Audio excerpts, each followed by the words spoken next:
Right, Reema. So, just before we get into a discussion with Vinayak Chatterjee, let's have a look at what exactly is the industry expecting as far as the entire infra space is concerned.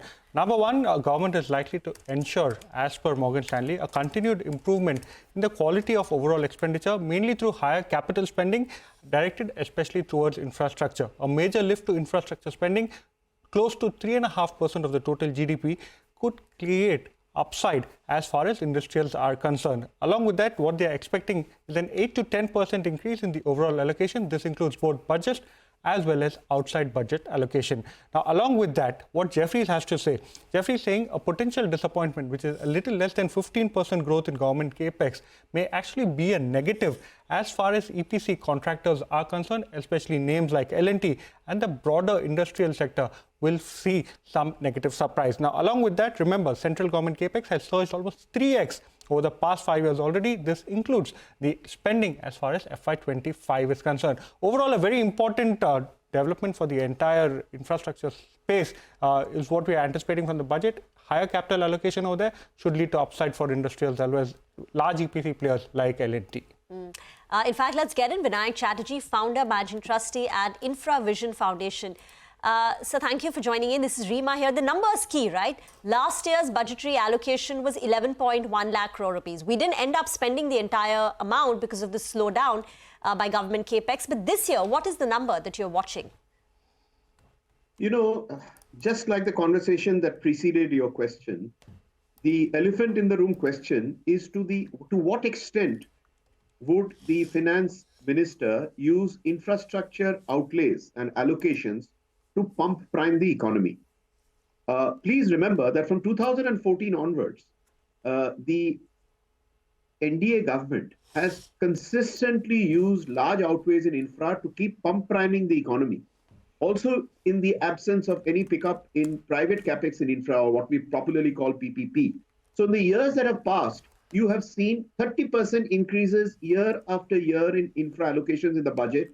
5 lakh crores to 7.5, 7.5 to 10. These were all 30% increases.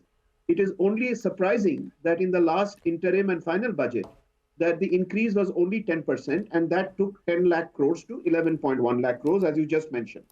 So the big question before this budget is that in the backdrop of slowing down of capex, slowing down of state capex, a slowdown of private sector capex, etc., the slowing down of consumer demand, as all of these have been documented, there is a very strong need to pump prime the economy, and no better than infrastructure, because all research has shown now that a rupee spent on infra generates 3 rupees of GDP, whereas a rupee spent on direct benefit transfer results in 90% of GDP. So nobody is disputing the fact that infra spend is the biggest lever that the finance minister and the government has to pump prime the economy. So to answer the question, what is the extent of outlay that we are looking at this year in the forthcoming budget? Now, if the government were to consistently step to 3.5% of GDP as the arithmetical norm for infra outlays, then we will get an allocation of 13 lakh crores. But 13 lakh crores will only be a 17% increase over last year. And is that sufficient? If we actually go on to levels higher than that, let's assume that the government uses infra really to get on overdrive and, in a sense, take it to a 15 lakh crore outlay in the union budget, that would be an increase of 35%. And if the government feels no, the sector has matured, it can do with off-budget capital routes like InvITs and REITs and private capex and all of that, then it may take a conservative view and say only a 10% growth, and that would take 11.1 to 12.5. I would certainly bet that this budget would not go anything lower than 20%. So we could expect an infra budget between 13 to 15 lakh crores. Let's say midpoint 14 lakh crores is what I would expect. And that would be the appropriate response to the fact that there is no dispute about infrastructure pump priming the market. But that's been a lot of maths for your viewers. Over to you. Mr. Chatterjee, one more question. FY25 first half, you saw both execution as well as tendering slow down. This is on account of the election ongoing. So there'll be quite a lot of pushing out of projects to FY26. So FY26, do you expect to see a lot more tendering activity and also any kind of monetization assets in the pipeline as far as NHAI is concerned? Look, your first question first. There has been a slowdown in central and states, and it is popularly attributed to three areas: very heavy rains, a spate of elections, and insufficient capacity, political and bureaucratic, to push aggressively sanctioned projects.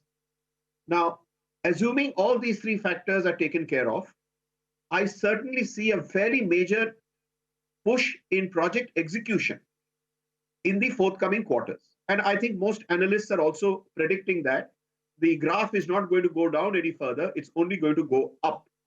So now that was your first question. Remind me of your second question. So a monetization pipeline as far as NHAI assets are concerned? NHAI is anyway the best in monetization. They have monetized road assets through InvITs and TOT and others. And their monetization has crossed 1 lakh crores. So across the last few years. So if my memory serves me right, they're probably at levels of 1.25 lakh crores on monetization.